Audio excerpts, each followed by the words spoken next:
Good evening and welcome to Tucker Carlson tonight. So when Tulsi Gabbard won the Democratic Party's primary for a congressional seat in Hawaii 10 years ago, she'd effectively won the seat.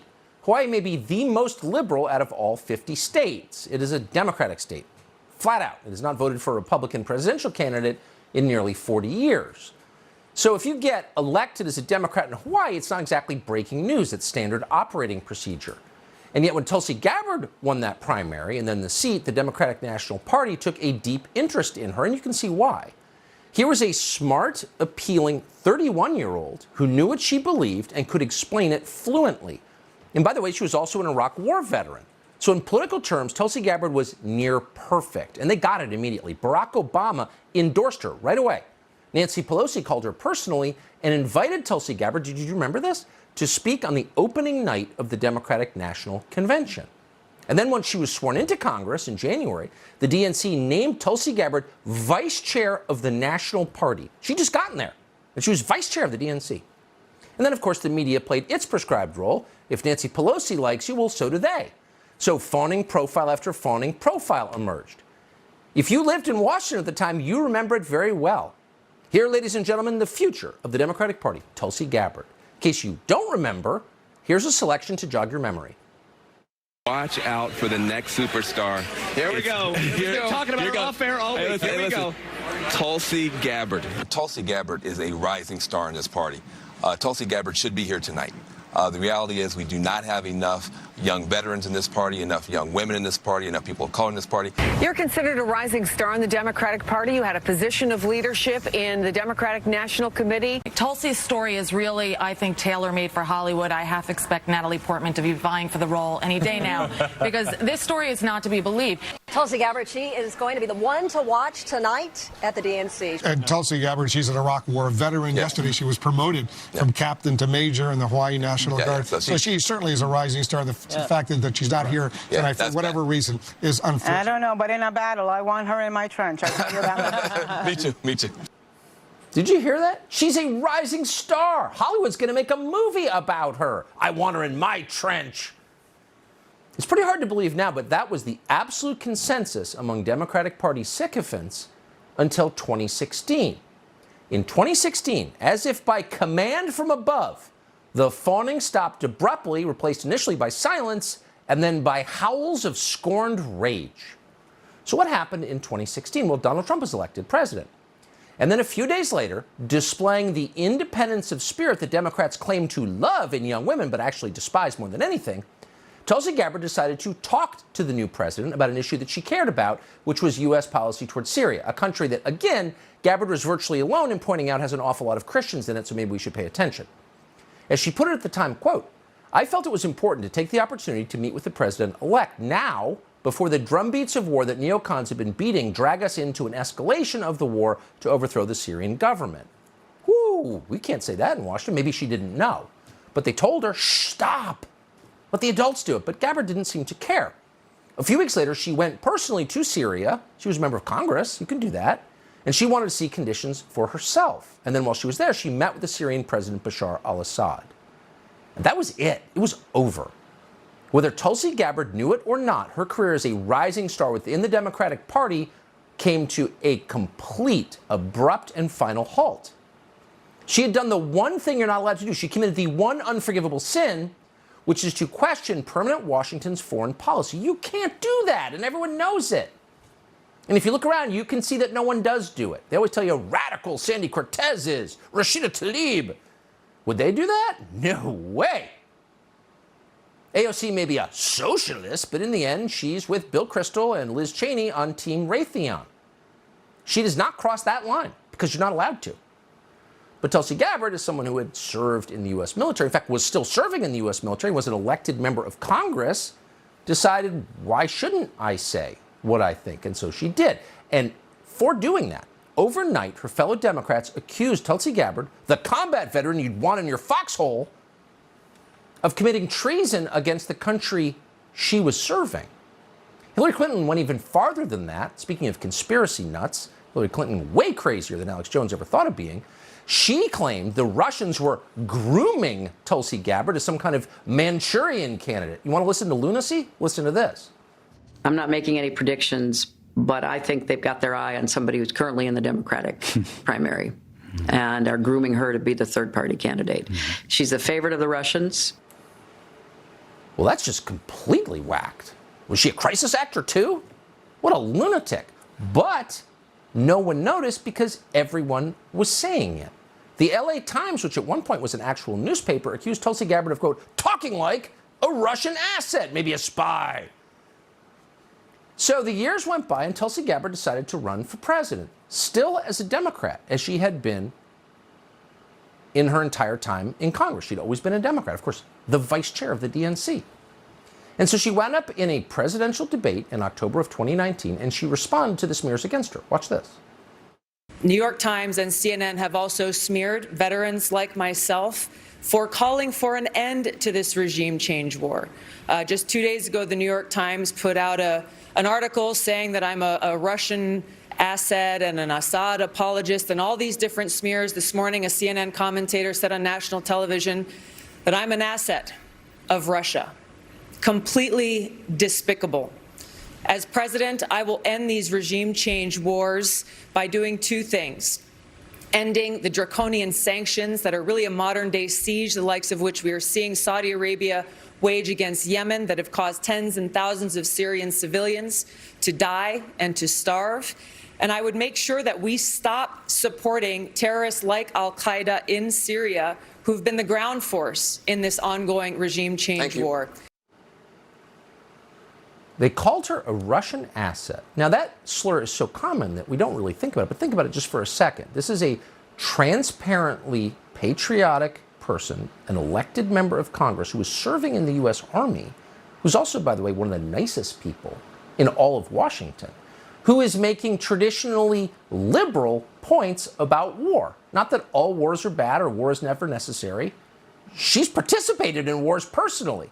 She's merely saying, and has said dozens of times on television, that wars that don't benefit the United States are probably a bad idea for us to engage in. That's all she said. And for that, she was run out of town. Now, why is that? Why is that such an unacceptable thing to say? Well, of course, because there's a pattern here. Certain people do benefit from wars and they want more. So 3 years after that debate, another U.S.-funded regime change war is underway. And that is exactly what's happening. This time, our stated goal is removing not some third world dictator who might have WMD, but removing a guy who is the world's largest nuclear stockpile, 6,300 nuclear warheads, Vladimir Putin. And once again, because Tulsi Gabbard has questioned the wisdom of this complete lunacy, Democrats are accusing her of working for Vladimir Putin. So if you want to know what the Democratic Party actually believes, don't listen to what they say. Oh, we want empowered women of color who are also veterans. No, they don't. They want people who support regime change war. That's their red line. That's the one thing they will brook no dissent on whatsoever. They don't care what you think about that. They don't want to debate you on it. If you disagree or even ask questions, they go right to traitor. So today, Tulsi Gabbard did what is probably inevitable and probably has been since 2016. She left her own party, the Democratic Party. And we don't have to guess as to why, because she explained it in some detail, and we ask you, please listen carefully to this because it's inspiring and interesting. And she did it on her new podcast called The Tulsi Gabbard Show. It launched today. Here she is. I can no longer remain in today's Democratic Party. It's now under the complete control of an elitist cabal of warmongers driven by cowardly wokeness, who divide us by racializing every issue and stoking anti-white racism, who actively work to undermine our God-given freedoms enshrined in our Constitution, and who are hostile to people of faith and spirituality, who demonize the police, who protect criminals at the expense of law-abiding Americans, who believe in open borders, who weaponize the national security state to go after their political opponents, and above all, are dragging us ever closer to nuclear war. Now, these are some of the main reasons I'm leaving the Democratic Party. So keep in mind, until today, this was a registered Democrat, an office holder, a standard bearer of the Democratic Party, the future of the Democratic Party from the country's most liberal state. This was a liberal Democrat. Did you hear that? Is there a single word you disagree with? Is there a single word that the Republican who represents you, who you send money to, who you vote for, would repeat in public? In other words, here you have someone who until yesterday was a member of the Democratic Party saying things the overwhelming majority of Republican voters believe, but only a vanishingly small minority of Republican office holders are willing to say out loud because it's too scary. Oh, it just tells you so much. Tulsi Gabbard joins us tonight, and we're happy that she is. Tulsi Gabbard, thank you so much for coming on tonight. That was quite a statement. I'm listening to this, and I'm thinking, we have Republicans on the show from time to time. They don't put it as clearly and bravely as you do. So how do you feel? I mean, you've been in this party a long time. You were its future. You left. I mean, this has got to be kind of a fraught moment for you. And, Tucker, as you know, I've always been an independent-minded person, a Democrat, yes, but an independent Democrat. And my loyalties are very clear. I love our country. And I took an oath, both as a service member, as a soldier, as well as a member of Congress, to support and defend the Constitution. And that's an oath that I take extremely seriously. And so when you look at this party, today's Democratic Party, it's controlled by fanatical ideologues who hate freedom.